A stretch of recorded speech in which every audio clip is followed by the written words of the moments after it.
ان اللہ وملائکتہ یصلون علی النبی یا ایہا الذین آمنوا صلوا علیہ وسلموا تسلیما الصلاة والسلام علیک یا سیدی یا رسول اللہ وعلی آلک واصحابک یا سیدی یا حبیب اللہ۔ حاضرین محفل، بہت مختصر سا وقت ہے، لیکن آج یہ الور شریف کی محبتیں ہیں۔ میرے والد گرامی اللہ ان کو صحت کاملہ عاجلہ عطا فرمائے، سید حسام القیوم شاہ صاحب مدد اللہ علیہ، آمین۔ آپ کی صاحبزادہ عبدالخیر صاحب کے ساتھ بڑی کمال محبتیں تھیں، یہاں پر تشریف لایا کرتے۔ اب چونکہ بیمار ہیں، کمزور ہیں، اور مجھے یقین جانیے اس بزم کے نظم و ضبط کو دیکھ کر، اور بالخصوص وہ نونہال ابھی جو یہاں پر سٹیج پر آئے تھے، جو چشم و چراغ ہیں، ان کا انداز بیان، احادیث کا تلفظ اور ادائیگی، یقین جانیے دل باغ باغ ہو گیا کہ مکان شریف والوں کی محبتیں الور شریف کی درگاہ سے ایسے نہیں تھی۔ اختصار سے عرض کرتا ہوں، چونکہ یہ دین اللہ نے فرمایا قرآن کریم فرقان حمید میں، ارے یہ دل کو شکستہ کر دینا، یہ بات بات پر غمناک ہونا۔ رب ذوالجلال قرآن کریم فرقان حمید میں فرماتے ہیں تمہارے لیے نہیں ہے۔ اللہ کہتے ہیں میرا یہ تم سے وعدہ ہے، ہر مقام پر، ہر منزل میں، بڑی سے بڑی کٹھن آزمائش میں کامیابی تمہارے قدم چومے گی۔ شرط ایک ہے، پکے مومن ہو جاؤ، ہر منزل تمہاری غلام ہو جائے گی۔ ارے حاضرین، یہ ان درگاہوں کی غلامی ایسے ہی غلام بناتی تھی کہ جن کا مصداق یہی تھا، بمصطفیٰ برسا فیشرا کہ دین ہماؤس، ارے خود کو آقا کی غلامی میں لے آؤ، ارے کل کا کل دین وہیں سے ملے گا۔ عرض کرتا چلو آخری بات کرنے لگا ہوں۔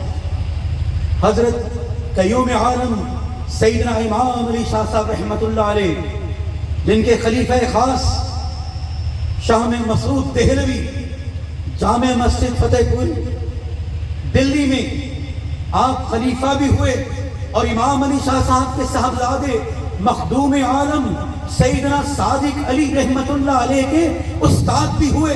یہاں پہ بتانا کیا چاہتا ہوں، ایک طرف قیوم عالم امام علی شاہ صاحب ہیں، دوسری طرف ان کے صاحبزادے سیدنا صادق علی رحمت اللہ علیہ ہیں۔ حضرت سیدنا شاہ مسعود دہلوی رحمت اللہ علیہ کو خلافت قیوم عالم امام علی شاہ صاحب کی درگاہ سے ملتی ہے، ادھر خلافت ملتی ہے۔ ارے حاضرین، یہ اولیاء کا گھرانہ ہے، یہ مجددیت کے فیض کو عام کرنے والا گھرانہ ہے۔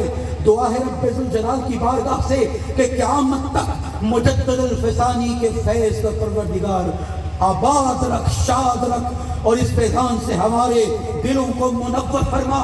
ارے حاضرین، بتاتا چلوں، شاہ مسعود دہلوی رحمت اللہ علیہ کے صاحبزادے ان کی زندگی میں وصال فرما گئے۔ آپ ان کے وصال کے بعد آپ کے پوتے شاہ مظہر اللہ دہلوی رحمت اللہ علیہ 13 یا 14 برس کے تھے۔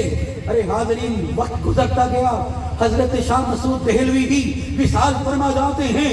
امام مکان شریف کی درگاہ میں قیوم عالم کے صاحبزادے مخدوم عالم سیدنا صادق علی یہ منظر دیکھ رہے ہیں کہ یہ وہ درگاہ ہے جہاں سے میں نے درس حدیث لیا ہے، یہ وہ درگاہ ہے جہاں سے میں نے دین سیکھا ہے۔ ارے آپ نے شاہ رکن الدین الوری، نام کا کمال ہے، شان بھی کیا کمال ہوگی، کو عرض کیا کہ جائیے مولوی مظہر اللہ کو میرے پاس لے کر آئیے۔ شاہ رکن الدین الوری رحمت اللہ علیہ، شاہ مظہر اللہ رحمت اللہ علیہ کو 13 یا 14 برس کی عمر میں حضرت صادق علی رحمت اللہ علیہ کی بارگاہ میں لاتے ہیں، اور کیا کمال نسبت ہے، کیا کمال محبت ہے کہ ایک ہی نشست میں کہاں سے کہاں پہنچا دیا۔ شاہ مظہر اللہ رحمت اللہ علیہ بے ہوش ہو گئے، 3 سے 4 گھنٹے بعد جب ہوش آتا ہے دل کا احوال ہی بدل گیا، نسبتوں کے مقامات ہی بلند ہو گئے۔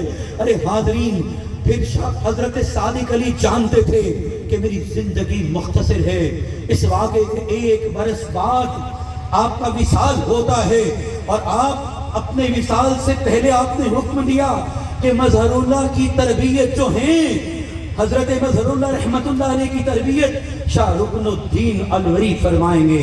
اور ذرا ان نسبتوں کی بات کرتا چلوں، اس وقت یہاں پر صاحبزادہ ڈاکٹر ابو الخیر زبیر صاحب بھی موجود ہیں جن کی دوہری نسبتیں ہیں۔ ایک طرف شاہ مظہر اللہ رحمت اللہ علیہ، ان کے نانا جان بھی ہیں، اور دوسری طرف شاہ رکن الدین الوری رحمت اللہ علیہ، ان کے دادا جان بھی ہیں۔ یوں کہوں گا کہ مکان شریف کی ساری محبتیں سمٹ کر ڈاکٹر ابو الخیر زبیر صاحب کے دامہ میں آ چکی۔ دعا ہے اے پروردگار تو ان آستانوں سے رشد و ہدایت کے اس پیغام کو تا قیامت جاری رکھ، اور مجددیت کی اصل روح کو پھونکنے کی ہمیں ہمت اور توفیق عطا فرما۔ وما علینا الا البلاغ المبین۔